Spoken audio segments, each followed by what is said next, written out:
Boom. There he is. Looking like Zorro. Again with the Zorro stuff? I mean, it's longer than ever. You have never had facial hair this long. No, that's not true. It's 100% true. Not true. By the way, who's to your right? This is my brother-in-law. Oh, that's right. I met him like 9 hours ago, and I forgot that he was actually here. Enjoying the day? He's probably thinking, how in God's name do you do this every week and sit here listening to this guy talk for... No, just sitting back and enjoying. Well, it's been a fun day. It has. A historic day. All things considered, I thought that, one person comes late, there's a domino effect. We weren't too bad, right? I guess we're 45 minutes late. It helped that the people who were grouped together were on time? Well, no, like Marlon, Kamaru, Ali, the link there, you can more easily move those pieces around. Gotcha. They kind of screwed it up for everyone, right? Because they were late. Well, no, they look, we pulled it off. I know. What a great day. One of my favorites. Fun day, exciting day. Lots of fun people, but let's not waste any time, okay? My mom telling me, by the way, that she loved the Tamor brothers. I knew she would love them. David actually looks like my brother David, who you know. Does he? You don't see it. I don't see it that much. Similar, maybe a little bit. Similar face. I like to think I know how David looks, but yeah, maybe a little. Well, you haven't played basketball in a while, so you may have forgotten. Is a comeback in the works? Well, I think I'm almost ready. Oh, I'm almost ready. Wow. All right. What do you got? Okay. Let's kick off Rick's picks. Here we have first up Jose Torres's win, featured by SportsCenter. We had him on earlier. Just a crazy right? turn of events. Kind of cool to hear his explanation as to how. Yeah, well, you'll see here. Yeah. He grabs the hips. He has it so that when it does complete, he's able to get into position, and then he does. Now, I don't know if I'll give as much credit to that being the thing that changes the fight as much as Jared knocking himself out, but I think that's the key part of that, more so than grabbing the hips. But you can't. He didn't. Jared didn't win the fight. That's for sure. Jose took advantage and got it done. But here featured on SportsCenter. Also from that same event, another guest that we had earlier today, Nathaniel Wood. Gonna slap on a slick choke here. He's going hard for the Doris. He might get it. Needs to set that down. Getting it done. Now, can we, while we're rolling the Nathaniel Wood clip, can we talk about Brad Pickett's appearance on the show today? Yes, I do believe. I don't have official confirmation because I was doing the show, but I do believe that was in fact Brad Pickett. Oh, that was Brad Pickett. Yeah, it looked like him. I mean, I would imagine. In fact, he tweeted before Nathaniel came on that he was going to make a cheeky appearance. Oh, there you go. Today. I was actually just going to say it was very cheeky of him. Well, he beat you to that punch. One punch beat you to that punch. I like it. And I thought it was great. I think that's a first. We've never had a bare ass on the show before. It was a first. Now, I get a little scared. Why? It's live. It's a live show. Who knows what other things people are now going to start concocting to do? No. In the background. But great. Well done to Brad. He wasn't looking for a lot of attention. He was just coming out of the shower and had to get some clothes. I mean, in tremendous shape. I wish I had a buttocks like that. Yeah. I wish. I think he did he represented himself well on that. Nothing to be ashamed of. No. Absolutely well done, Brad. Nothing. And well done to Nathaniel, whose choke we're showing. Okay. We're also showing a clip here from Nathaniel that he tweeted after the event when he won. People, I believe, in his town. We don't see the clip. I hear the clip. Oh, there it is. There we go. Now, the hashtag says family. I can't imagine that every single one of the people in here is family. So I'm guessing this is family, extended family, hometown fans, things like that. But a lot of love for Nathaniel Wood. Absolutely. In fact, I'm not, there's been a lot going on, but we actually just spoke about this clip on the show with him. We played the clip, interview, all that. I mean, I think I sent you the clip to play as B-roll. Yeah, No, but I mean, it's not a big deal. There's a lot going on. It's just reminding you that we actually addressed all of this. Oh, so what did he say about it? Forget Fill me in. No, it's okay. You can. I'm curious. You can rewatch it after. It's all good. Oh, okay. It's all good. We spoke about it like an hour ago. And then Marlon, from the same event, getting it done with an incredible head kick. Oh, look at that switch kick. Did we talk about this one? Yes, we did. I mean, look, when you book a show like this, you're going to talk about a lot of things. So it's no knock on anyone. Look at this. Here it comes. Can I tell you what excited me most about this? Talk to me. So my wife is away 6 days. I've never been alone with the kids. And wait, what? Yes. Never? My wife has never gone on a trip where I've had 3 kids to myself. She went away once, and we only had one son, one child. So, and that was when he was 1, and he woke up a lot in the middle of the night, and it was somewhat of a traumatic experience for all of us, probably most notably myself. And so she hasn't gone on a trip, but she had a very important work trip. 6 days, and coming home tomorrow. And so, these 1 a.m. Finish times, it's tough when you're the man of the house. You're the only parent in the house, because my daughter wakes up. Usually it's her who tends to her, but now it's me. It takes a lot of energy to take care of 3 kids. Who knew? And so I wasn't rooting for anything, but I was like, okay, this is not 25 minutes, So it was very quick, and then I went to bed. You get what I'm trying to say here? You're happy that it ended quickly so you could go to bed. I'm not happy that it ended quickly. I just, it happened, and that was that. And then I got like a nice 5 hours in. But she woke up in the middle of the night. These are things. You'll see. Yeah, I don't have that issue. I got one, and she sleeps through the night like a champ. We'll see. I'm very nervous to have another child. Wait, because just thinking about it? Yeah, maybe. Wow. I'm nervous because she's so good. I can't imagine. Silly. Ugh, I'm in for a nightmare on that. Don't just be like, all right, we're good after 1 because this one's so good. I mean, I'm scared. That's the negative way to look at it. The positive way would be like, look what we did with this one. Let's see if we can do even better. No, come on, you can't do better. Wow. Okay, moving on. MMA fighting on the scene in Wyoming for Bare Knuckle FC.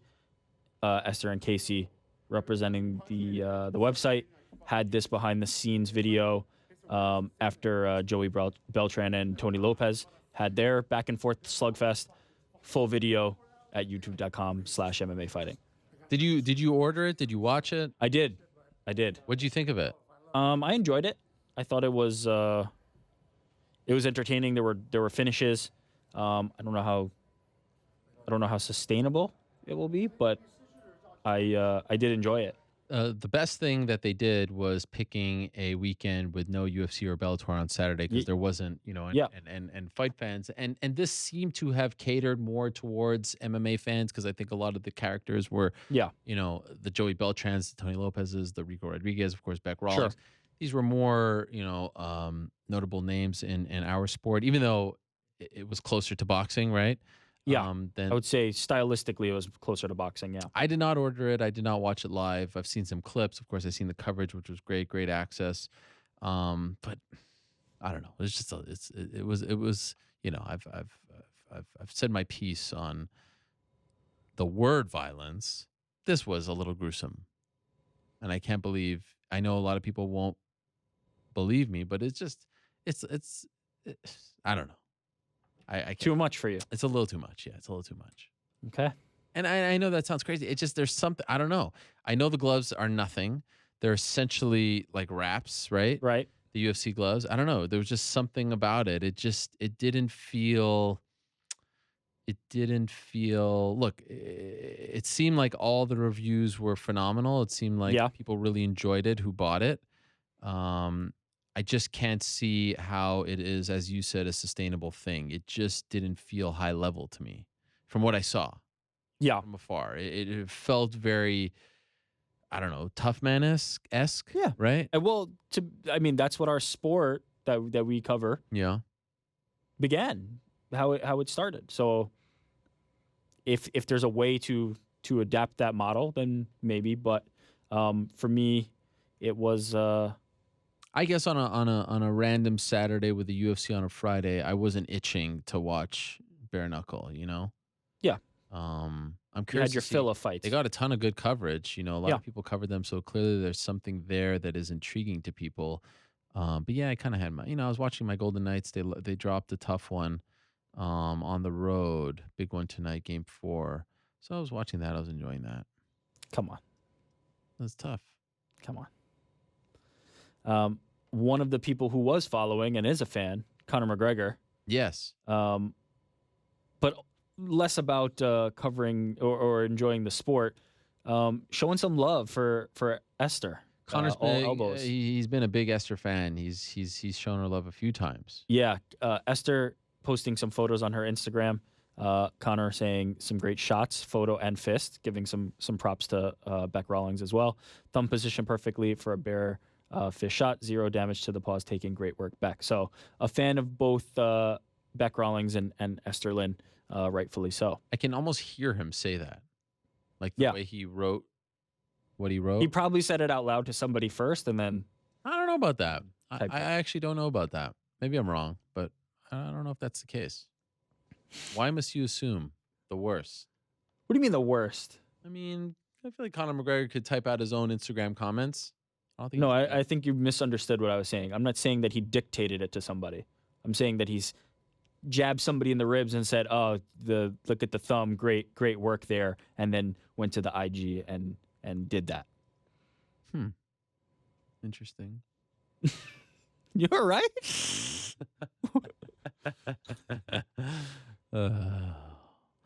Okay. Moving right along.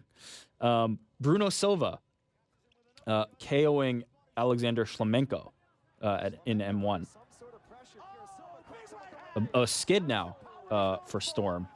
Yes. But well done to Bruno getting it done. This guy's excited. That was a great win. A big win. I mean, Shlemenko's name still means something in my mind. Last time we saw Mr. Shlemenko on the verge of beating Gegard Mousasi. Yeah, against Gegard Mousasi in a fight that many people thought he had won. Yeah, crazy. So a big upset here. Congratulations to Bruno getting it done. Okay, Yair Rodriguez. Yes. Back. Oh. Sending a message. It's a very long message, so if you want to see it, go to Yair's Twitter or his Instagram. But essentially, sitting down for a meeting with Sean Shelby and getting it done, having a conversation, and now he's back, citing a misunderstanding, back on the best terms ever, quote unquote, with the UFC, and back chasing his dream of becoming a UFC champion, going to meet Zabit September 8th in Las Vegas. What do you make of this? So there's a few things that I make of this. First off, nice hashtag Happy News, way to tie it all together. You kind of glossed over it, but I actually thought it's very notable what he wrote.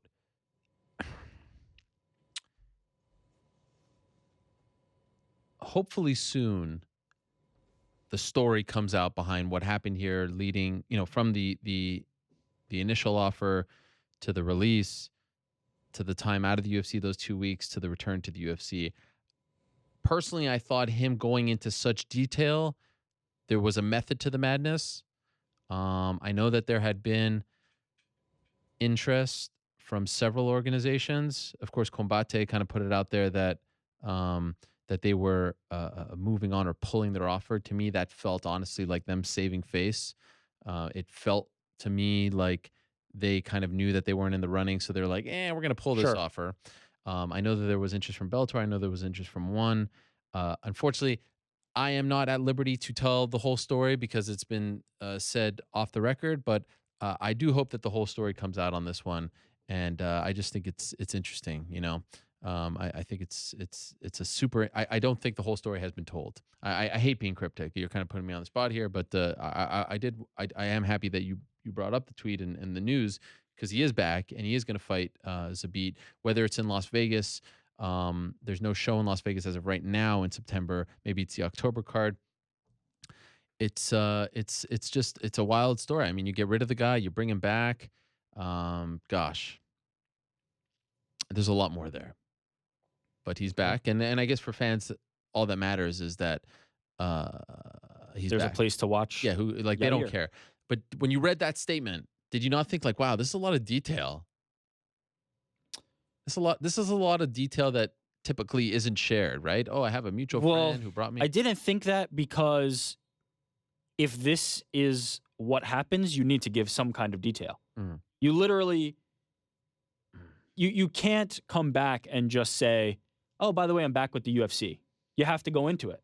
It's required if you have that public a breakup and then are back. There has to be some level of detail addressed. So that part wasn't the part that kind of piqued my interest. It was the fact that he's back with the UFC at all. The part that got me interested in knowing the story.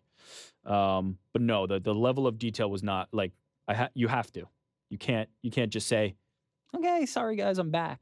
I mean, it's not for him to say sorry, right?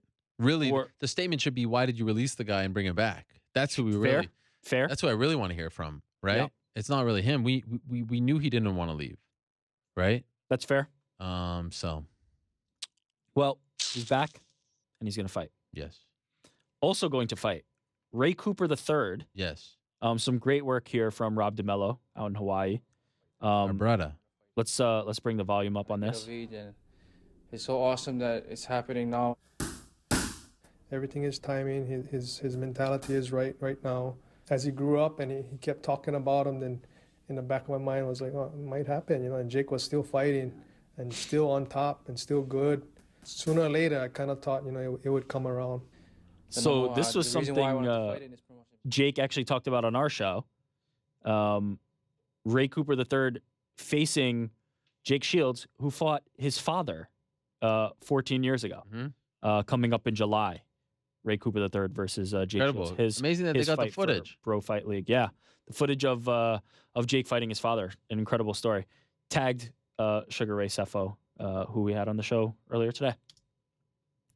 Okay, Chuck Liddell doing a little bit of demonstration here at Brown's training camp. This is my first week. It's a lot of fun for me. I like doing it. I like working with these guys. I like teaching them some new stuff and hopefully getting them to watch them use it in the game. Yeah, good. Doing good. I like the track. Oh. I like the environment. I like being in a training environment. It reminds me of training camp. Very focused and working on what you got to do. The biggest thing we try to work with them technically on is just body-on-body contact and wrestling with guys, getting balanced stuff. You know, you're going here, you're still, you know, I'm still solid. I'm here, still hard. The bigger thing that we work on is mindset. We try to get these guys to treat it like a fight. You're fighting the guy in front of you. You're trying to break them mentally and physically. It's a fight. This is not just a game. We're fighting to win. We'll see if it pays dividends for the woeful Cleveland Browns this season. But more importantly, while Chuck was in Cleveland, getting some time with the Eastern Conference Championship trophy of one Cleveland Cavalier. Oh, nice. Is that this year's? Yeah, I mean, there's so many. Yeah, like, you know, could have been any of them, but yeah, I'm guessing that's this year's. I'm happy they got the one trophy. You know, I mean, yes. Tell me more. Go ahead. Well, I mean, it's just not to pile on, but you talk about one of the all-time. It's not Chris Webber because that was a one and done game, right? But I mean, it's just my wife.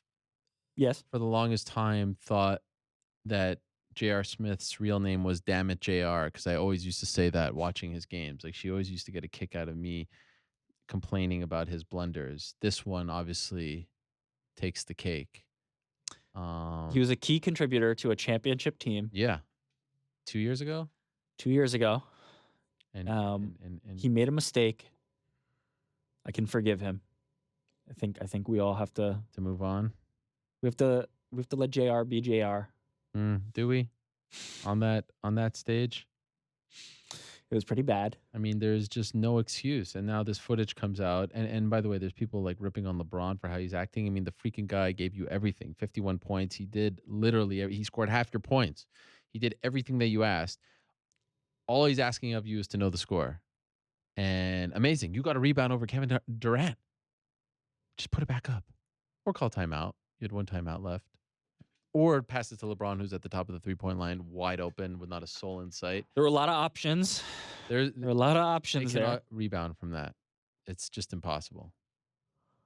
I mean, they were already, dealing with incredible odds against them, and now it's just impossible. Cavs in 7. Book it. All right. Chuck Liddell supporting the right appreciate side. you being more you being more positive about your team than last week when the series hadn't even started. Now they're down 0-2 and you're even more confident, which is bizarre. Listen, I saw some things. I saw some things that will happen, that will play out.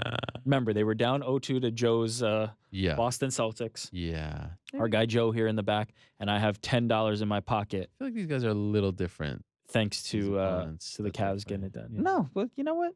No. All right. So we're going to get it done. I'm on the squad. Okay. Snoop Dogg. Oh. Look at posting that some footage in the gym. What do you think? Maybe we can get Snoop in the mix with Wiz and 50 Cent, get him actually into the ring? Well, you know what's interesting about this? The Contender Series show starts next week, and he'll be doing. Is he? Have they announced that? Actually, that's a good question. I don't know. They haven't announced the broadcast teams. Who's that guy in back? What's he doing? I'm not sure. Is he telling him? Look at that reach. Jeez, look at that. The long dude. Ooh. Are they going legit? Look at the guy in the back. What's he doing? He's telling him to throw an uppercut. Oh, I see. Okay. Wow. This is cool. Yeah. I think we've got the Wiz. What was the name of the video game? Def Jam Vendettas. Yeah, I think was the name great. of it. That's what we've got set up. We got Wiz Khalifa, got 50, got Snoop. I mean, we're starting the all music squad. Okay, moving on to some family news. Cub Swanson, Kenda Perez making it official. Mazel tov. Married. And I believe they're expecting twins now. Incredible. They work fast. Just growing family. Yeah, they do work fast. But congratulations to them. Congratulations to Misha Tate on over 60 hours of labor, but having her baby. 60 hours? 60 plus. Oh, my Lord. 62 before he had any relief from the pain, shaking and puking. Wow. But congratulations to her. We just saw her last week getting some sparring in. That's right. 9 months pregnant. Our second son, 18 minutes. That's how long it took. Minutes. She went 62 hours here? Yeah. Man, oh man. She's known for her toughness. She is. And once again, putting that on display. And future baby news. A lot of babies. Sarah McMahon, pregnant. Incredible. And a lot of MMA babies. She's going to come back to fighting. She's not done. It's her second child. So she's had a great career as a mom already. One more on the way. Well done. Look at her. She's glowing already. And lastly, we go to the world of what do I want to call this? Apparel? No, because Reebok? the next one is also related. So I'm going to say we go to the world of swag. We go to the world of swag. Well, that's what they say in the commercial. This is what swagger looks like. That's right. Tweeted here the Olivier Aubin Mercier t-shirt by Reebok. Aubin. Aubin. Oh, say it. Oh. Ben. Ben. Ben. Ben. Ben. Ben. No. It's kind of like me trying to say Chile. But the Canadian gangster, how about that? I can say that. Incredible. The Canadian gangster getting his t-shirt with the mustache, the glasses, the fanny pack, the look that we've come to expect from the Canadian gangster. And here's my statement that I've said before. It's hip to hate on Reebok. And again, there's a lot of things that the Reebok era brought that I still don't like. I said it on the show, the uniformity. But they are starting to finally get it. They're starting to finally understand that there are characters in the sport and they don't all get, a shirt with a dragon on it. You've got to feature these personalities. You've got to accentuate them. They're quirky. They're different. They're not all the same.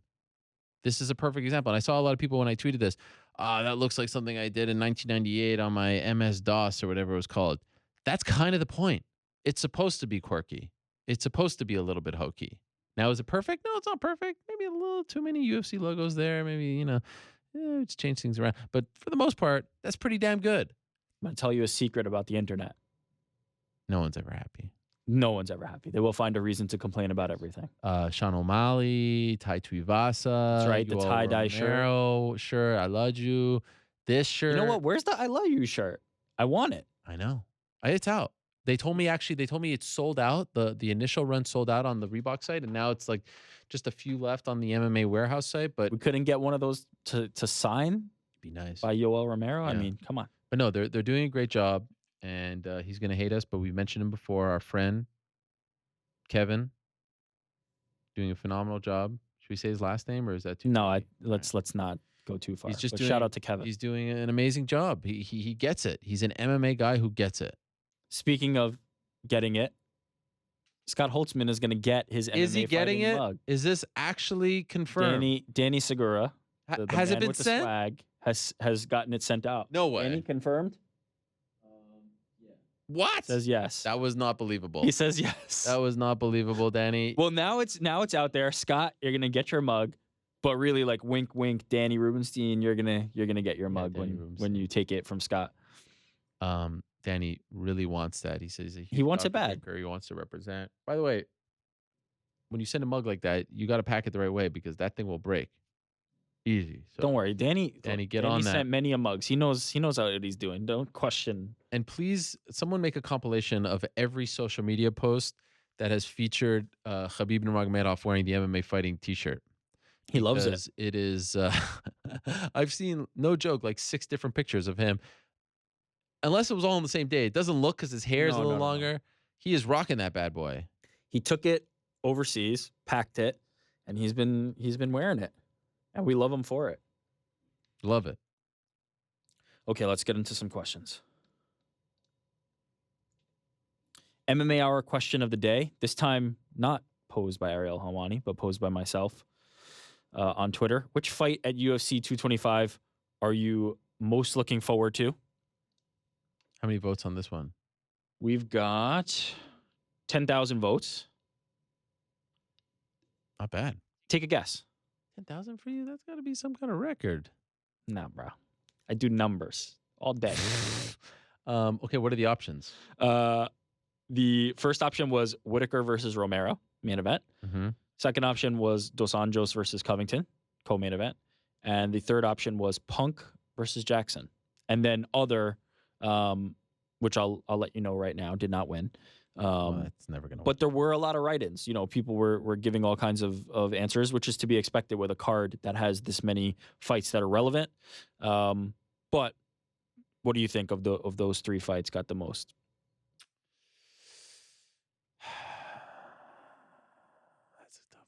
I'll go with the main event.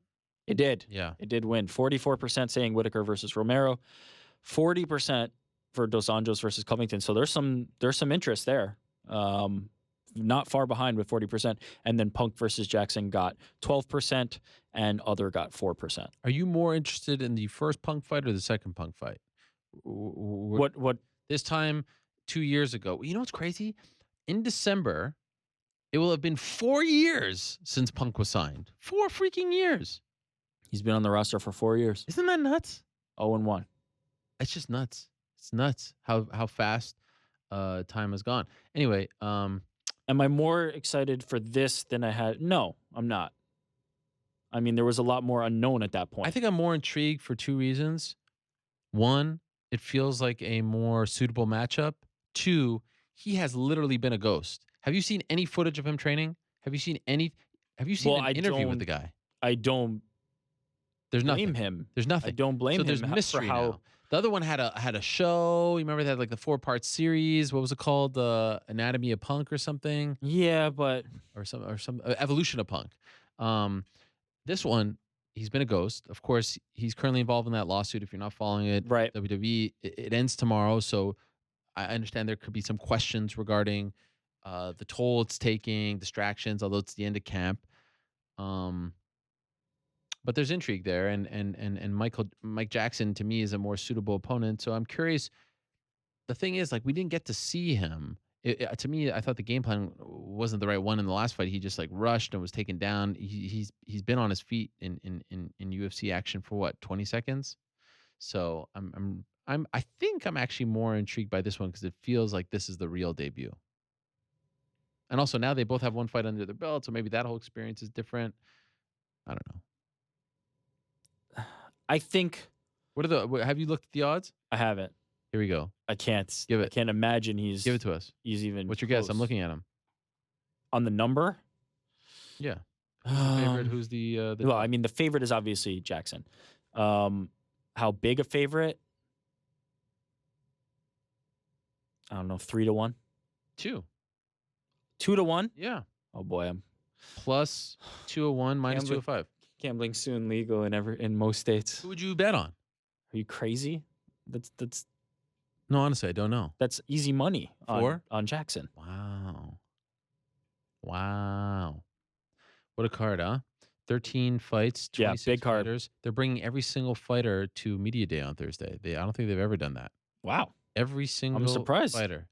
Dan Ige, my guy, Dan Ige. That's right. The man. Going up against Mike Santiago. Big fight for him. Big card. Who's the fave? Oh,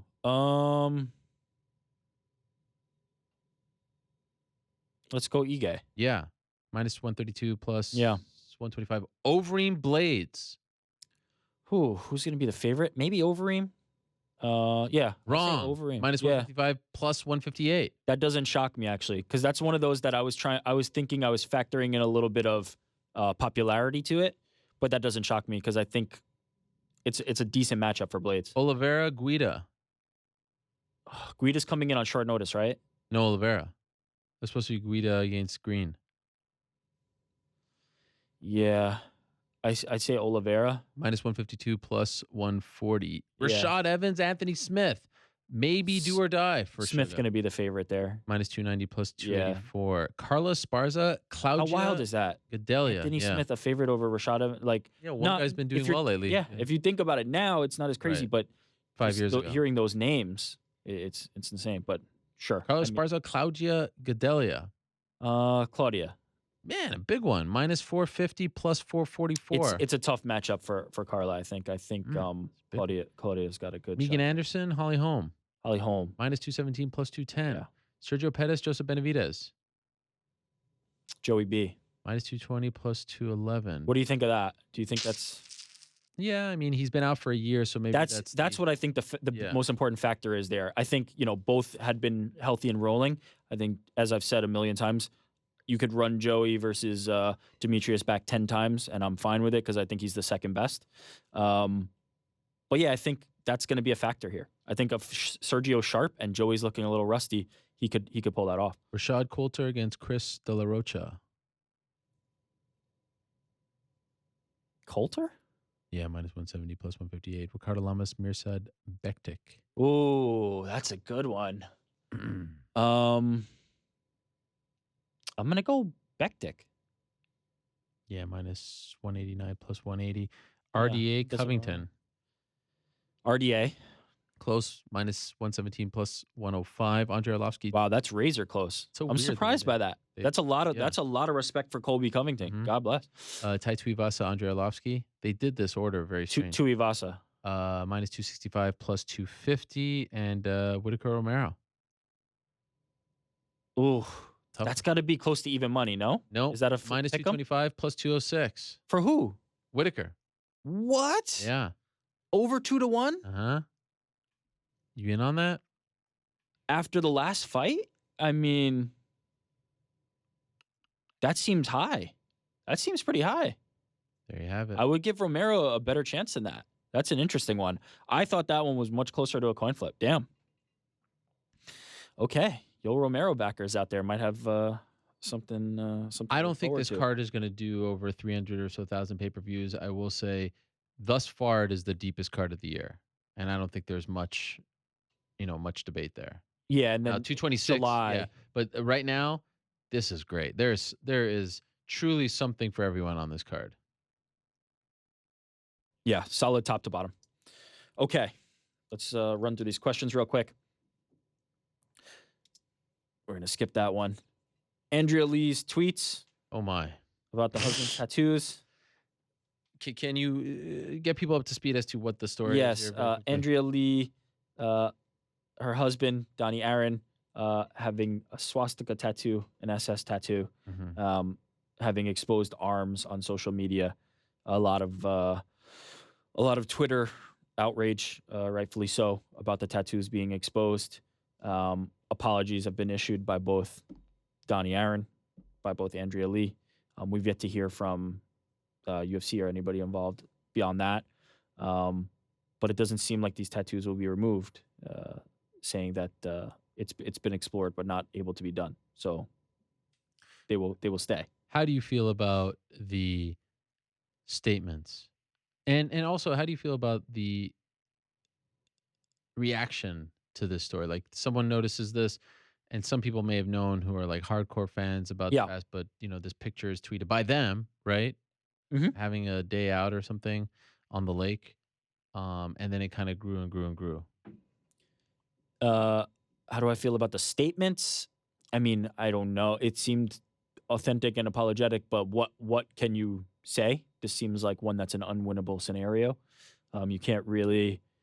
I don't think you can explain this one away, no matter what the explanation is. I think the only solution is either removing the tattoos or not removing the tattoos. And in that case, just living with the consequences of that. What do I think about the reaction to it? I mean, that's probably a pretty bad thing to have on your body. So I completely understand. And a swastika on separate arms. So I understand it. Definitely understand why people would be upset about that. Someone asked me today, like, why haven't you weighed in? And this is something obviously that is a little closer to home because of World War II and the Holocaust. Sure. And I kind of just wanted to think about it for a second. And I was disappointed in the initial reaction, sensitive mofos and things like that. Defensive when Very not really defensive. giving an explanation. Yeah. And then coming back with all right. And that's the trouble with social media, right? The trouble is you react right away. You don't have time to think for a second, and everyone needs a reaction. It's coming at you on the phone, and it's in your face. It's on your phone, personal phone, and you feel like you have to defend yourself. And then the subsequent statements by both of them, the word that comes to mind is inadequate, because to me, we just had Aaron Chalmers on the show last week, and he was talking about changing up his tattoos, and he's got like black, he's got them blacked out. Neither of them have explained to us why they cannot. They can't remove these tattoos, or at the very least cover them up. Said they can't. They said they can't, but they didn't explain why.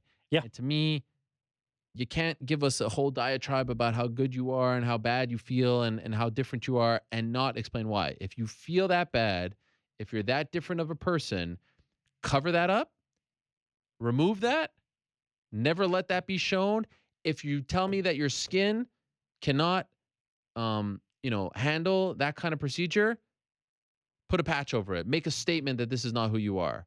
But clearly that is not the case, because you're out on the lake and you're showing that to the world and you're posting pictures on social media. So I'm sorry, but it's inadequate. And I'm not here to say anyone should lose their job. Quite frankly, I don't know who this person is. I never met this person. I know who Andrea Lee is. She's been on the show. She's been delightful. Yeah. So I'm not going to sit here and judge them. I don't know what their stories are. And quite frankly, I don't really care. This person is not in my life. This person to me means nothing. But to me, you have a swastika and an SS logo on your arms. That tells me enough about you. Yeah. And I'm okay to judge that book by its cover. That's not someone I want to be in business with. That's not someone I want to be associated with, unless you go about, taking the steps to remove it, to cover it up. Save me your statements. Save me your long stories about it. You could be saying everything. Everything that you said sounds great. It seems heartfelt. It does not seem fabricated. It does not seem inauthentic. Cover it up, remove it, or leave me alone. Don't, and live with those consequences. That's it. Everyone changes. I understand. People change. People learn. People live. People move on. Cover it up. Remove it. That's probably not something that you should have in the 21st century. If you don't believe in what those symbols stand for, maybe you should go about, trying to fix that. Absolutely. Fix it or leave us alone. Professional Fighters League offering up $1 million tournaments Thursday, next show. Yes. Along with the win show money for per fight for the fighters. Do you think this will attract more people? Will this promise of huge sums get more people to sign up for future tournaments? Attract more fighters?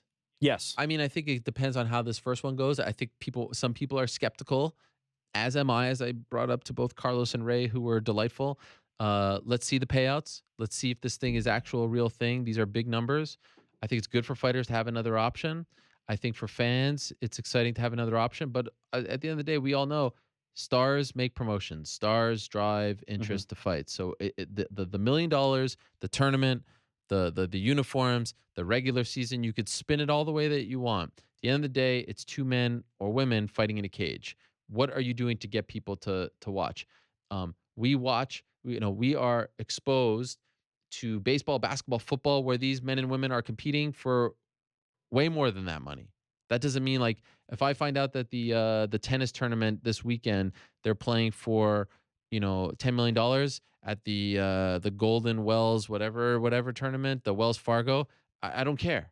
Like these numbers aren't that astounding to where, like, the number alone is the selling point. So I hope that they recognize that. You know, so it's a very difficult road to that money. Very difficult road. It's all about stars. So to me, don't just rely on the tournament. Don't just rely on regular season playoffs, all that and more. You need to build stars. You need to build personalities. The promotion shouldn't be the star. And so I'm excited. I wish them the best. I'm reserving judgment until I see the whole thing play out from now until December. But I think if you're a fighter, it's good to have another Do you option. think it will matter if somebody who's a known fighter wins the tournament versus somebody who's not, meaning somebody who had been in the UFC or Bellator or something like that? I think it's important for them to have faces. I think if a face wins the tournament and Will gets Brooks that wins money, the tournament and he's the Bellator it will champ. help the cause, I think. Sure. Versus if it's an underdog story, an unknown, I think that might be a better narrative, but it might not help with the push towards signing those new prospects. But on the flip side, you have a situation where now it could be viewed as like, oh, this is the C League, right? Oh, this guy who was released just won your tournament. So sometimes it's better to have the homegrown guy win the tournament because now there's the thinking like, oh, this guy hasn't been. Yeah, but you're never going to get those. You're never going to get those top talents. That's just a reality. No, but you're not going to get those ones that are competing for the UFC belt, or even the Bellator belt. So when those free agents are hitting the market that are in the lower to mid tier, if I see Will Brooks do that, yes, I go 100%. Light bulb. That's something I can now replicate. That's something I can do, and they push for that. I think it's. I agree. It's a more viable. Yes, you want them to be a player, but let's not forget WSOF.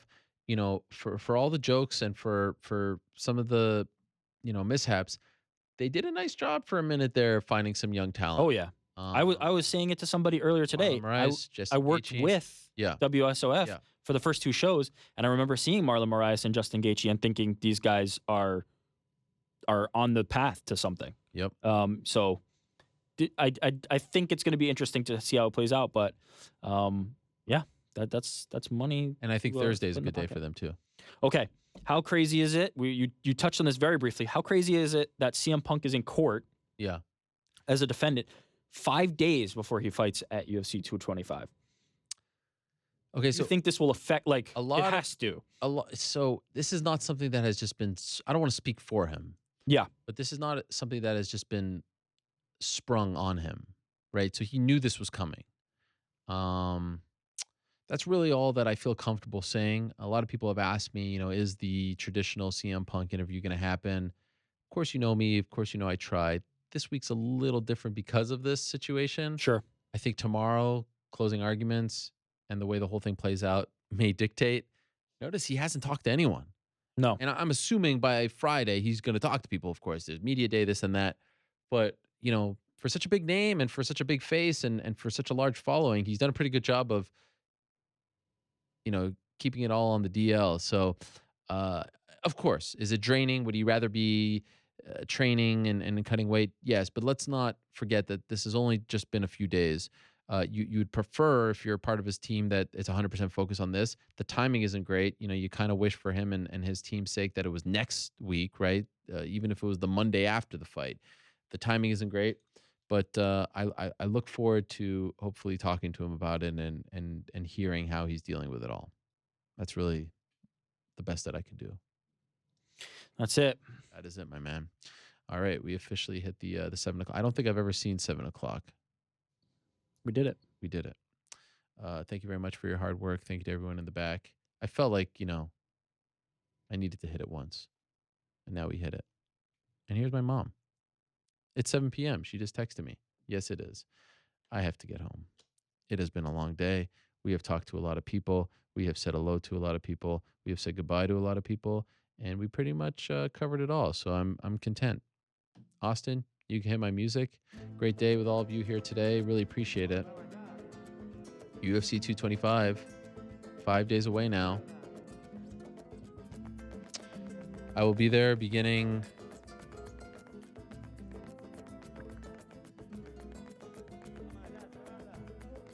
Wednesday. I'm looking forward to it. Looking forward to getting back to Chicago. Looking forward to covering that great card. 26 fighters, 13 fights. It's going to be great. It's going to be a good one. UFC 225, of course, headlined by Robert Whittaker versus Yoel Romero. And how cool was it to have Yoel Romero in studio? My brother. Wow. My brother from another mother. Shalom to him. I wish him the best. Good luck to Yoel Romero, and thank you very much to him for stopping by. That was really cool. Congratulations to Jose Shorty Torres on his successful UFC debut on Friday. Looking forward to what's next for him as well. Thank you very much to Ray Sefo and Carlos Silva. Good stuff. Good luck to them on Thursday, the kickoff for PFL's inaugural season. All the best to Michael Bisping. Happy trails. We'll, of course, be seeing him around, but it was great to pick his brain about his retirement on the 2-year anniversary of him becoming UFC middleweight champion. Thank you very much to Marlon Moraes, and congratulations to him on the big win over Jimmy Rivera. Thank you very much to Kamaru Usman. That was great stuff as well. Really enjoyed it. All the best to Abraham Kawa. Malky didn't show, and that was awesome. Great to have Abraham on the show for the first time. Congratulations to Nathaniel Wood. And of course, thank you very much to both David and Daniel Tamor for stopping by in studio as well. Back next week, same time and place. Until then, I say peace. I'm out of here.